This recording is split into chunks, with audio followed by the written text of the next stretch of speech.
के बच्चे सुनते नहीं महाराज। महाराज समय बहुत खराब है। अरे कहाँ का समय खराब है? तुम्हारा मन खराब, तुम्हारा आचार खराब, तुम्हारे विचार खराब। याद रखो, घर के सामने आम का पेड़ लगाओगे तो क्या मिलेगा? फल। और बमुल का पेड़ लगाओगे तो क्या मिलेगा? कांटे मिलेंगे ना। फिर भगवान को दोष क्यों दो? जमाने को दोष काहे के दो? शास्त्र ने कहा है कि गर्भाधान के समय जैसे आचार विचार स्त्री पुरुष के होते हैं ना, उसी के अनुरूप उनके घर में वो संतान जन्म लेती है। तो इसलिए जो ही समय अनुसार जो मनुष्य क्रिया करता है वही मनुष्य कहलाता है। कई बार हमने देखा है कि मान लो कथा चल रही है, कथा के बाद आप लोग इस मार्ग से सीधे अपने घर जाओगे, है ना? तो रास्ते में कोई पशु की हड्डी मिल जाए, किसी पशु की हड्डी मिल जाए तो उससे दूर से निकलो। अरे रे हड्डी पड़ी, इधर से निकलो दूर से। बोले क्यों? हड्डी पड़ी है, कभी छू लिया तो हम अपवित्र हो जाएंगे। सोचते हो ना ऐसा? कितने गलत विचार है भैया। वो तो केवल एक पशु की हड्डी। वहां कैसा है तुम्हारा शरीर? तुम्हारा शरीर कैसा है? घर जाकर गौर से देखोगे ना, इस शरीर के बारे में सोचोगे, मनन करोगे तो तुम्हें घृणा हो जाएगी इस शरीर के ऊपर। कैसे बनाया भगवान ने शरीर? मालूम है? हड्डियां, भगवान ने हड्डियों का ढांचा बनाया, कंकाल जिसे कहते हैं। कोई हड्डी पतली है, कोई मोटी, कोई छोटी, कोई बड़ी, कोई आड़ी, कोई तिरछी, तो कोई खड़ी हड्डी भगवान ने लगा दी। हड्डियों को ढांचा बना दिया उस भगवान ने। फिर क्या करा? उन हड्डियों के ऊपर भगवान ने मांस रख दिया। मांस के ऊपर भगवान ने क्या करा? ये जो नाड़ियां दिखते हैं, नसें, इन नसों से उस मांस को लपेट दिया। ऊपर से भगवान ने चमड़ी लगा दी, जैसे दीवार पे पुट्टी करते हो ना, ऐसे सुंदर पुट्टी कर दी। कलर तो हम कर लेते बाद में, कलर हम करते कॉस्मेटिक की दुकान में क्रीम पाउडर से। तो यदि अंदर देखोगे तो पता चलेगा क्या है? कुछ भी नहीं है। हमारा शरीर केवल हड्डियों से बना हुआ है। तो इसलिए इस शरीर से ज्यादा प्रेम मत करो। भगवान ने कहा है कि इस शरीर का ज्यादा लालन मत करो, इसका ज्यादा पालन मत करो। अरे हम लोग हमारे तन की, हमारे कपड़ों की बहुत देखभाल करते हैं, लेकिन जो मन है उसका ध्यान नहीं रखते। अरे जो साथ में जाएगा उसका ध्यान रखो। श्रीमद् भागवत में तो भगवान ने ये भी कहा है कि जो मनुष्य का शरीर है ना, ये कुत्ते, लोमड़ी, सिया, इनका भोजन है। विचार करो, यदि तुम मर गए, तुम्हारा किसी ने संस्कार नहीं किया, अग्नि संस्कार, तो कुत्ते खाएंगे ना इस शरीर को। आग में जला दिया तो भस्म बन जाएगा, और मिट्टी में दफना दिया तो कीड़े मकोड़े खाते हैं इस शरीर को। तो फिर क्यों इतना अभिमान करते हो? ज्यादा लालन पालन मत करो, ज्यादा क्रीम पाउडर मत लगाओ इस शरीर के ऊपर। आगे कथा आएगी कि भोलेनाथ शमशान में क्यों रहते हैं, वहां की भस्म क्यों लगाते हैं।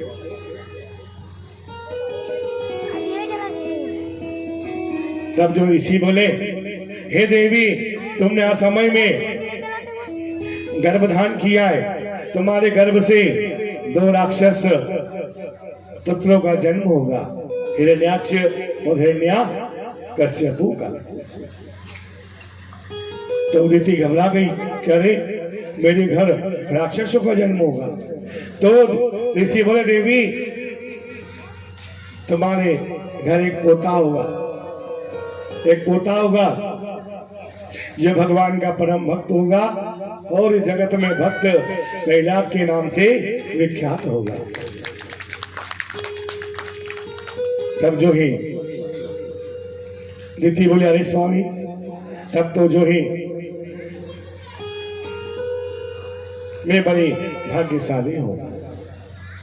अब दिति ने विचार किया कि भाई मेरे पेट में 2 राक्षस है, यदि जल्दी जन्म ले लिया इनने तो ये देवताओं को, मनुष्यों को डराएंगे, उन्हें सताएंगे। ऐसा समझ करके दिति ने 100 वर्ष तक उन बच्चों को जन्म ही नहीं दिया। 100 वर्ष तक उन बालकों को अपने पेट में रखा। जब दिति ने 100 वर्षों तक गर्भ धारण करके रखा ना, तो देवताओं का बल धीरे धीरे समाप्त होने लगा। सारे देवता, इंद्रादिक देवता ब्रह्मा जी के पास गए, बोले हे ब्रह्मदेव, यह जो कश्यप ऋषि की पत्नी है ना, इसके गर्भ में कौन है? ब्रह्मा जी ने कहा कि यह जो दिति है ना, इसके गर्भ में हिरण्याक्ष, हिरण्यकश्यप नाम के 2 राक्षस हैं। एक समय सनत कुमार ऋषि, सनक, सनंदन, सनातन, समर्थ कुमार, ये चारों जो ही ब्रह्मा जी के मानस पुत्र हैं। एक बार ये कहाँ गए? वैकुंठ धाम चले गए भगवान के दर्शन करने। अभी गए कब थे? दोपहर के समय। दोपहर में भगवान के कपाट बंद हो जाते, भगवान का दोपहर में आराम करने का समय होता है। श्री हरि भगवान नारायण वैकुंठ धाम में शेषनाग की सैया पर भगवान आराम कर रहे थे।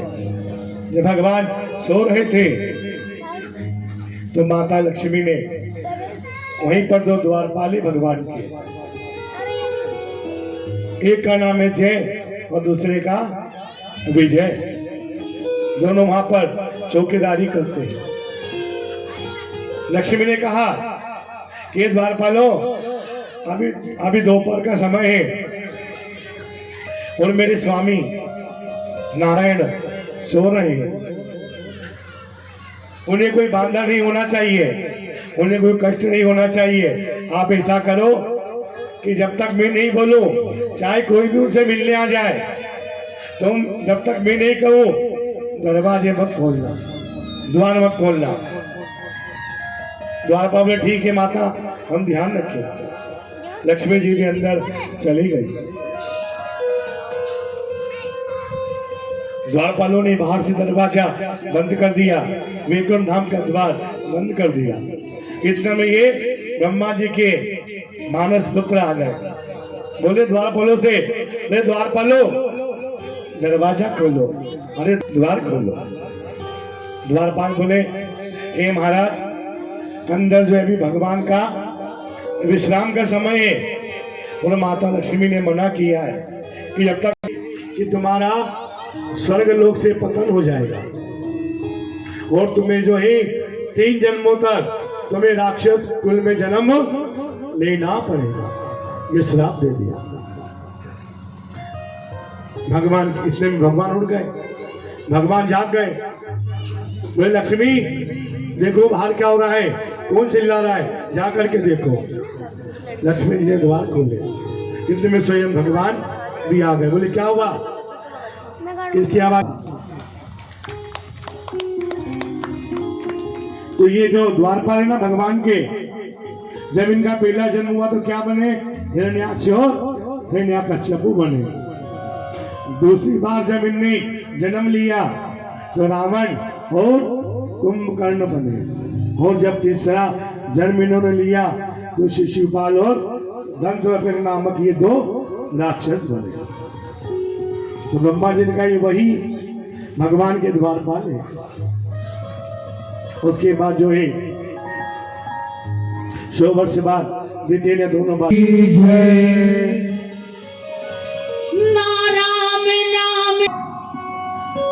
नाराम नाम लेनो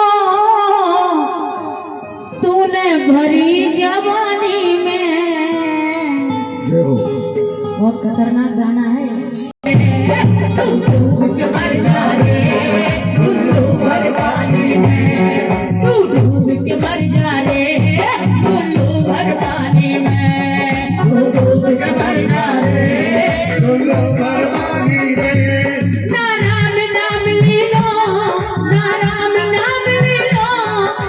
भरी जवानी में मर जा रे उल्लू भर पानी में, तू डूब के मर जा रे उल्लू भर पानी में।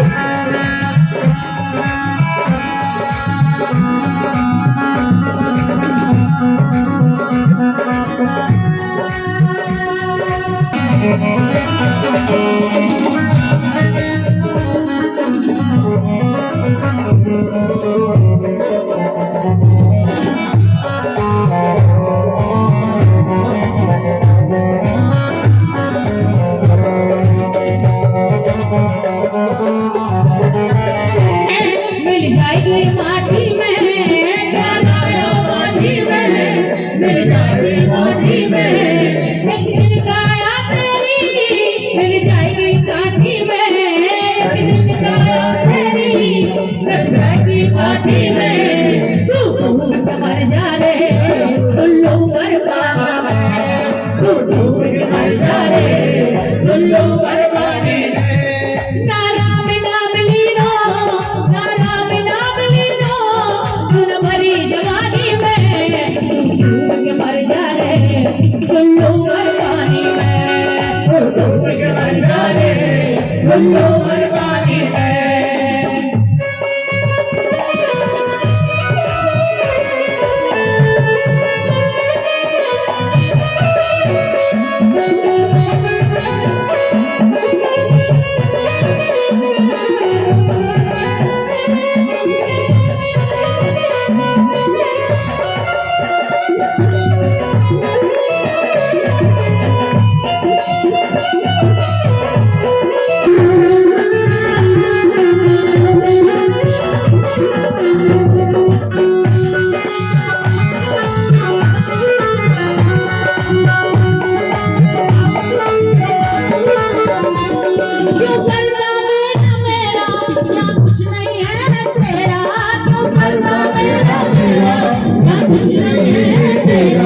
एक दिन होगा भैया मरघट में तेरा बसेरा, एक दिन होगा भैया मरघट में तेरा बसेरा। कुछ कमाई कुछ कर ले कमाई रे, कुछ कर ले कमाई रे,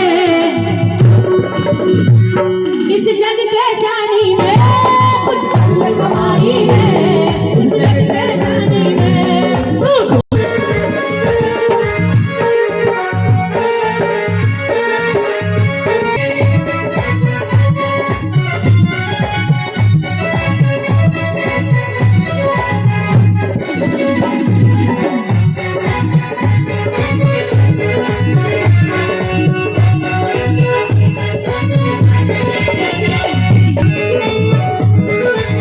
भक्ति है, भक्ति में शक्ति है, सच्ची भक्ति है, भक्ति में शक्ति है, सच्ची भक्ति है, भक्ति में शक्ति है।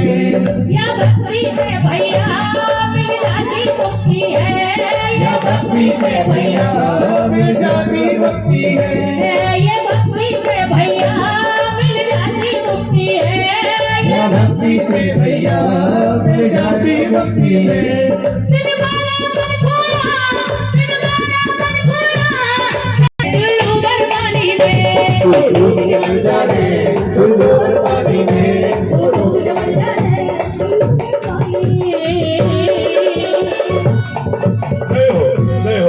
बोले वृंदावन बिहारी जय जय श्री राम,